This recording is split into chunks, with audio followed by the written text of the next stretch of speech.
माने सिंहासन यानी राजगद्दी।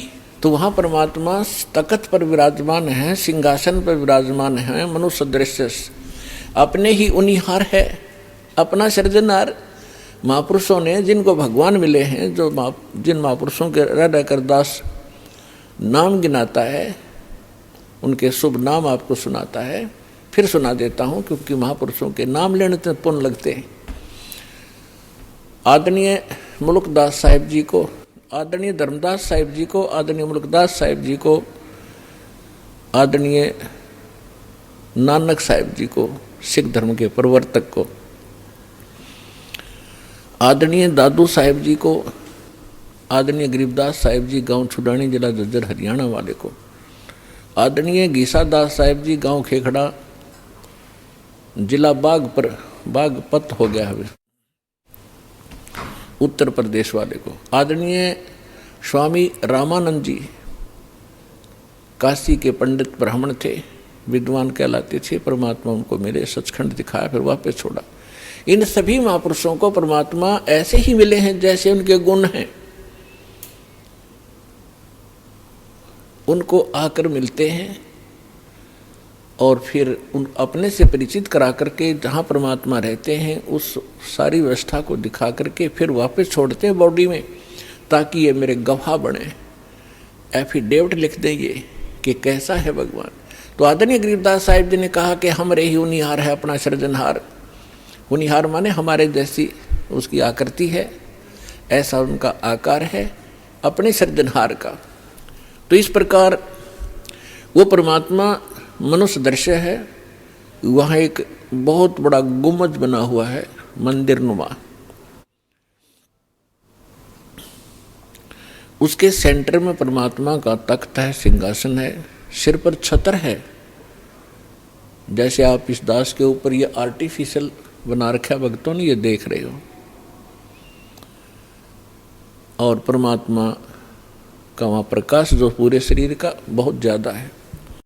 उस परमात्मा के एक रोम माने बाल, एक रोम कहो या रोमकूप कहो, क्योंकि शरीर से ही उनकी बॉडी से ही प्रकाश निकल रहा है, झलक रहा है, उसी से उसके रोम यानी बाल प्रकाशित हो रहे हैं।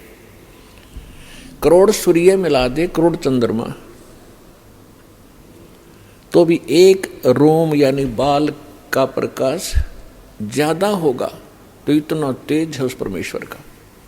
वहाँ पृथ्वी है सतलोक, जैसे धरती आप देख रहे हो ये ऐसी, वो केवल वाइट कलर की है, जैसे आप बालू रेत देखते हैं। तो वहाँ पृथ्वी का कैसा रंग है और उस पर वर्षा हो जाती है, वो सेट हो जाता है तो भी कलर वैसा ही रहता है। तो ऐसा उस सतलोक का भी प्रकाश है, वो भी सौ प्रकाशित है, जैसे हीरा प्रकाशित होता है। हीरे में अपने आप चमक होती है, मोती में चमक होता है, इस प्रकार वो पृथ्वी है। वहाँ सदाबहार वृक्ष हैं, सदाबहार ये सभी काजू, किशमिश, मेवे, सेब, संतरे, सभी फल फ्रूट वहाँ सदाबहार रहते हैं, वहाँ कभी अकाल नहीं होता। ये तो है वहाँ की सतलोक की डेफिनेशन। और परमात्मा कैसे हैं ये आपको दास बता ही रहा है कि मनुष्य दृश्य हैं और वहाँ सृष्टि है ऐसी ही। ये तो डुप्लीकेट है जो यहाँ बनाए गए हैं, ये मिट्टी के शरीर, ये तो उसकी तुलना में एक खिलौने और मिट्टी से बने हुए हैं। और वहाँ का जो शरीर आपका स्वर्ण का हो, जो कभी विनाश में नहीं आता। इस प्रकार वहाँ सृष्टि है। वहाँ आपके पूर्व के सभी महल ज्यों के त्यों हैं। प्रत्येक व्यक्ति की एक विशेष टेंडेंसी है, एक वृत्ति है, जरा सा कोई अच्छी पोस्ट बन जाती है, उसको प्राप्त हो जाती है, या कोई धन चोखा मिल जाता है, बढ़िया कोठी बनाऊं, बहुत लंबी चौड़ी, ऊपर नीचे, और आगे पार्क हो, पार्क में फिर आगे बगीचा हो, एक साइड में तालाब हो, झूले डाल रखे हों, और फुहारे बनाता है आर्टिफिशियल के, कभी कभी फुहार भी डाल लूँ। तो ये बनावटी है। अच्छा, यहाँ तो एक और समस्या है, ये सारा कुछ किसी ने बना भी लिया तो 36 टेंशन साथ लिए रहता वो, उस घूम रहा है बगीचे में और टेंशन है कहीं और, ये बिगड़ गया काम, वो बिगड़ गया काम, ऐसे ना हुआ वैसे हो जाएगा। तो उसने वहाँ एक डुप्लीकेट बना भी लिया तो भी उसका सुख प्राप्त नहीं है उसको, व्यक्ति को। और सतलोक के अंदर ऐसे ही बहुत लंबे चौड़े प्रत्येक प्राणी के अलग अलग महल हैं, वहाँ आपका परिवार होगा। आपको कितने अच्छे लगते हैं अपने माता पिता, भाई बहन, अंकल चाचे ताऊ और बच्चे, रिलेटिव। और यहाँ ठीक है, अच्छे तो लगेंगे क्योंकि अच्छे हैं, और कल मृत्यु हो जा, टक्कर मारते रहो, कभी भी जीवन में आप उनको नहीं देख सकते फिर।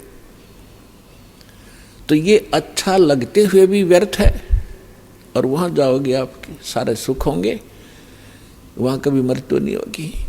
कोई व्यक्ति नहीं चाहता मैं वृद्ध हूँ, वृद्ध अवस्था प्राप्त हूँ, बूढ़ा हूँ, और बूढ़े हो गए। कोई नहीं चाहता मैं मरूं, और मृत्यु डेफिनेट।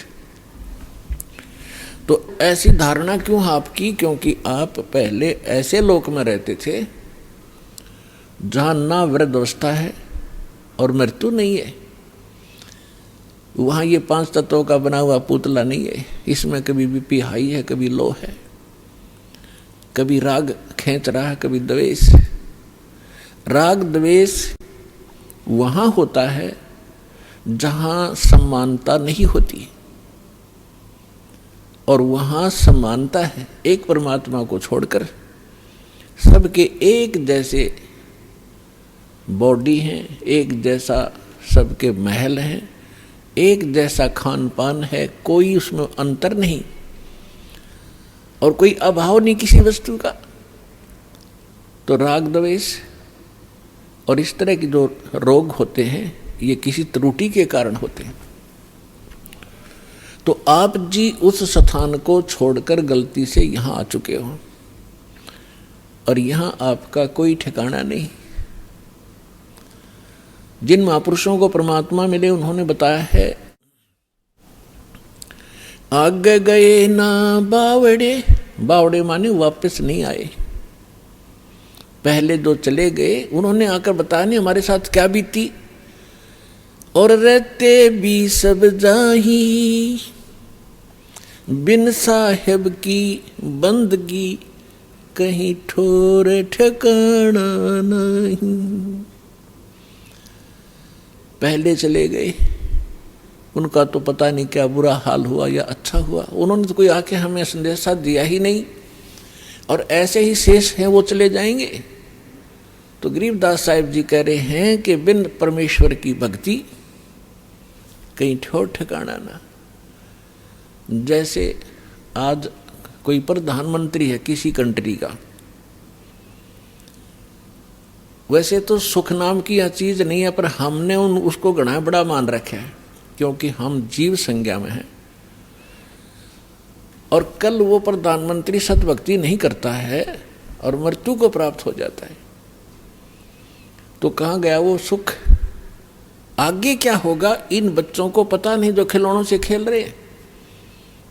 ये मिट्टी के महल बना बना कर इसमें खुश हो रहे हैं, इनको पता नहीं, क्योंकि भगवान ने आकर बताया, वो ज्ञान दास सुना रहा है। उसके आधार से हमें भविष्य का दिखाई देने लग गया कि आगे क्या होगा इसके साथ।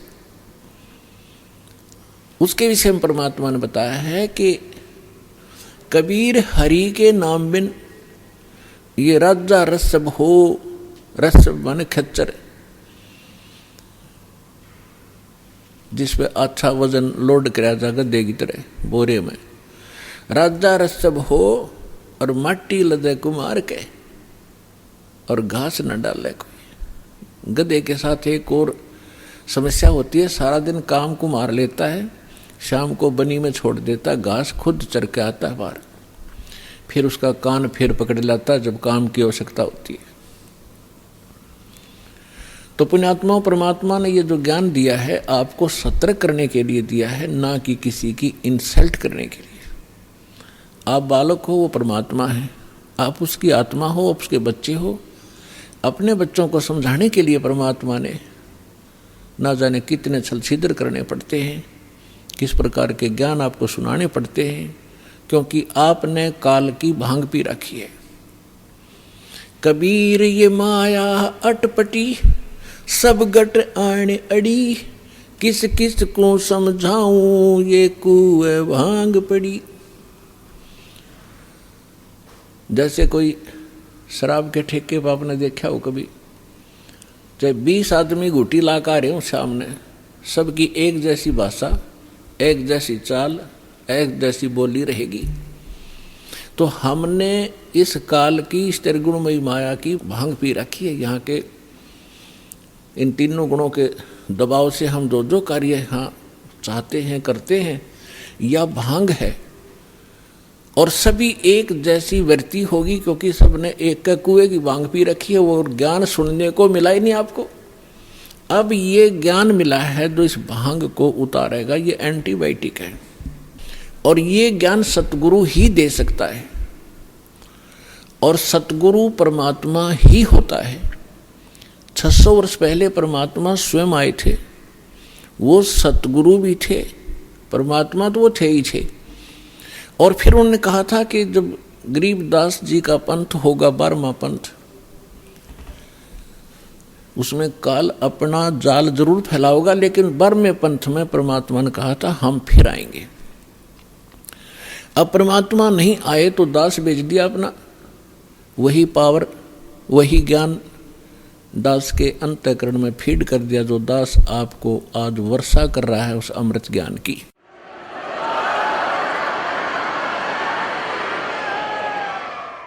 तो इस विश्व में वर्तमान में इस दास के अतिरिक्त कोई सतगुरु नहीं है। और सतलोक आश्रम बरवाला